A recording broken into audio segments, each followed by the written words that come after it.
Sean Bell is a retired Air Vice-Marshal and military analyst. He joins us now from Ankara. Sean, thank you so much for your time. So much has happened just in one morning, but what is the mood like at this NATO meeting? Yes, good afternoon, Sally, from a very sunny and warm Ankara. Yeah, it's interesting because I think there's a lot of people dancing like a cat on a hot tin roof, absolutely paranoid about what President Trump will actually do. After all, fundamental to NATO is unity. And at the moment, President Trump comes in, he was very angry that NATO didn't even get involved and support him in Iran and the war in Iran. That's left a very painful legacy for President Trump. It's also, as you've been reporting, you know, the amount of money that the members of NATO have been spending. And you used the example of Sir Keir Starmer, who's meant to be the sort of right-hand man, has always been the Trump whisperer between America and Europe, both physically and metaphorically. But actually their plans are still no higher than about 2.7%. And therefore there'll be a lot of criticism because the UK is a wealthy country, Europe is a wealthy bloc. But the harsh reality is its choices. It's one thing politicians saying that defence is number one priority. It's quite another doing something about it. And I think President Trump could take a few potshots at people for not actually meeting their stated commitments. Yeah, it's interesting because if you listen to Mark Rutte, he says this hum of activity needs to become a roar, suggesting and saying really that there's no time to waste in upgrading and pumping up lots more money into this military machine. Do you think it's inevitable that it has to happen? Well, I think what Mark Rutte's doing is that it's one thing saying you're going to increase defence spending to 5%. And let's be clear, it's meant to be 3% by 2030, 3.5% by 2035. And then there's this extra 1.5%, which is somewhat creative accounting because it's talking about resilience and the like.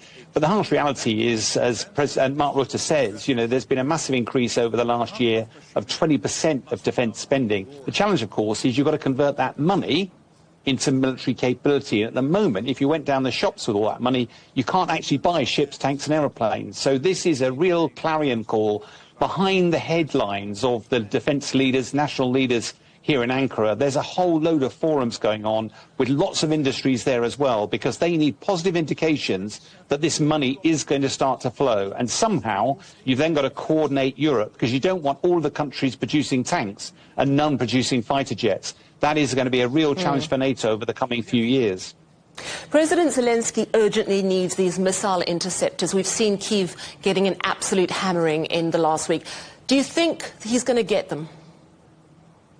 The short answer is no. I think he will get some from Europe. It's very difficult to see President Trump not prioritising restocking his own arsenal first. But I have to say what's interesting is why is Russia increasing this pounding of civilian targets? It's not from a military perspective, it doesn't actually advance his war aims at all.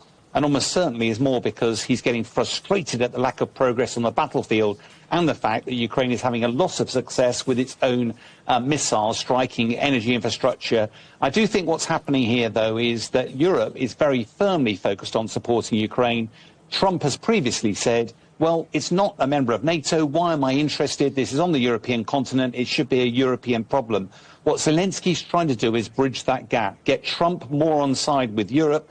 It is a bit disturbing that Trump allegedly had a 90-minute conversation with President Putin at the weekend. So it's a long way to go before you get Trump rounding in behind support for Zelensky. I want to ask you a bit more about NATO's plans to use European-made surveillance planes instead of those from the United States. Is that signalling a shift away from dependence on US military hardware? What do you think? I think it is. I think you're absolutely right, Sally. I mean, I do think for many years we have been very dependent on Western technology that's been based in the US, and the US has made a lot of money in exports. The challenge, of course, is that if we're going to stand up and be more self-sufficient, the challenge, of course, is getting defence industry in Europe. We've got some fantastic individual capability in technologies, innovation and the like. It just needs investment. And I think what we're seeing now is a very, very clear push that is America as trustworthy an ally as it was in the past, and therefore can we trust that it's going to be there when we need it? And I think it's very prudent that Europe steps up and starts to invest in its own national and regional capability. I think it's a really positive first step, really positive. Thank you so much.